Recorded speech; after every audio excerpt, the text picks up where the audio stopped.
All right, so let's take a look at some of the common myths about Roth conversions and Roth itself. You know, it makes sense for a younger person in their 20s to mid 30s to maybe put all of their money into a Roth because you can't put that much in anyway. I think last time I looked it was about $5,400. And you're going to be in the lowest tax brackets probably of your working career. So we all know about that. We also know that all of the gains from a Roth are also tax-free. So it really is a win-win, and I really like the system.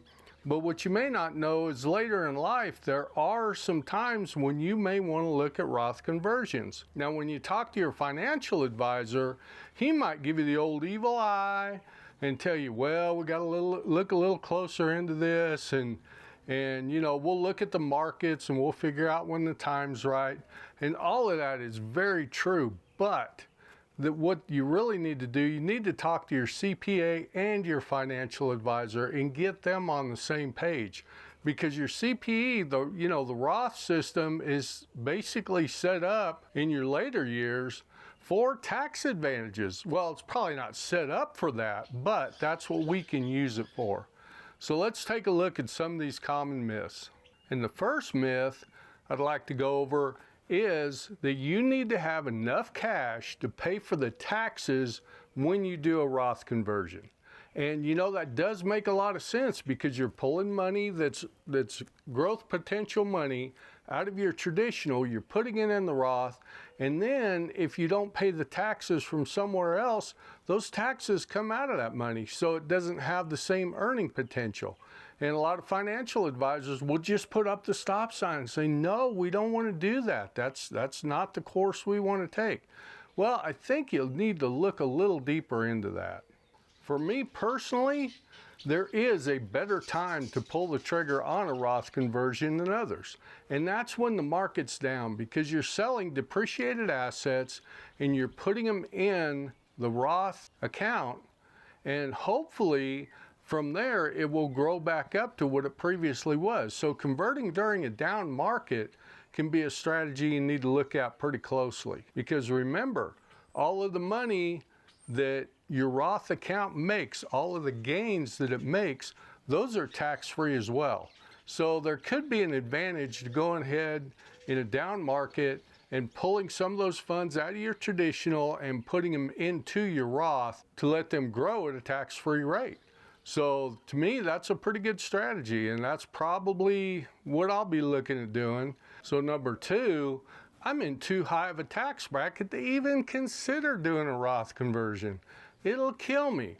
Well, there is a lot of truth to that. And like this, my first year, I'm not going to do any kind of Roth conversions, basically because so far the market's doing pretty well.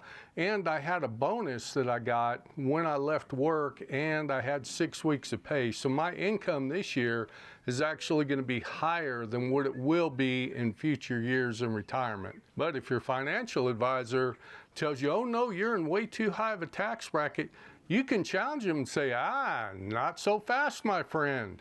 Maybe we should look at taxes now versus what they're going to be, even up to next year. The tax rates are supposed to raise in 2025. And I would anticipate that they're going to raise and not fall from here. Just a guess, I don't know. But let's go ahead and take a look at that. Take a look at the taxes, and you may want to go ahead and pay the devil you know. You know what the taxes are now. You know what you're going to pay on them.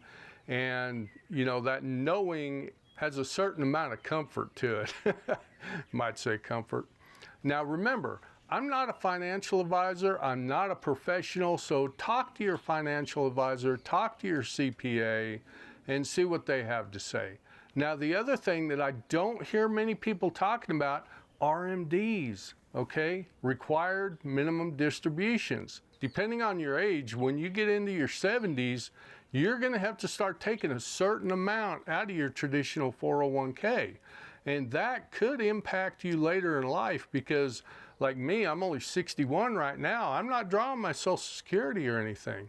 So when I do start drawing my Social Security, I won't need to take as much out of my nest egg. Well, if I'm forced to take that money out, what do you do with it now? You got to put it in a brokerage account, or spend it. You could always spend it, but more than likely you're going to put it in some kind of brokerage account and let it grow. Now here's the problem with that. When you do that, unless you put it into something like a qualified dividend stock, guess what? You may pay capital gains on that money. Whereas if you go ahead and put it in a Roth, all those gains that money makes are tax-free in the future. So that's something to think about, is RMDs, and I think that gets past a lot of people. Most financial advisors and like the new retirement software looks at it. I know it does because it is very aggressive about taking Roth conversions. And that, you know, I'm looking at it on the new retirement software and I'm going, yeah, I don't know if I want to be that aggressive or not. All right, so number 3 is I'm in a pretty high tax bracket, but I have the cash to go ahead and pay the taxes, so I'm going to aggressively go after putting my money from my traditional into my Roth. Well, again, hang on a second. What are you going to do? What is your plan for your legacy? A lot of people plan on giving most of their money to charity when they pass along. Now, if you're going to give a lot of money or a substantial amount of money to charity, you know, you may want to think twice about that, because you're going to go ahead, pull it out, pay the taxes on it, and then when you pass, that Roth is going to go to the charity. Well, the charity is already tax exempt, so you're going to have paid taxes on money that you didn't need to. So that's a consideration if you want to aggressively, you know, go into the Roth, is money that you have in a traditional 401k or something like that.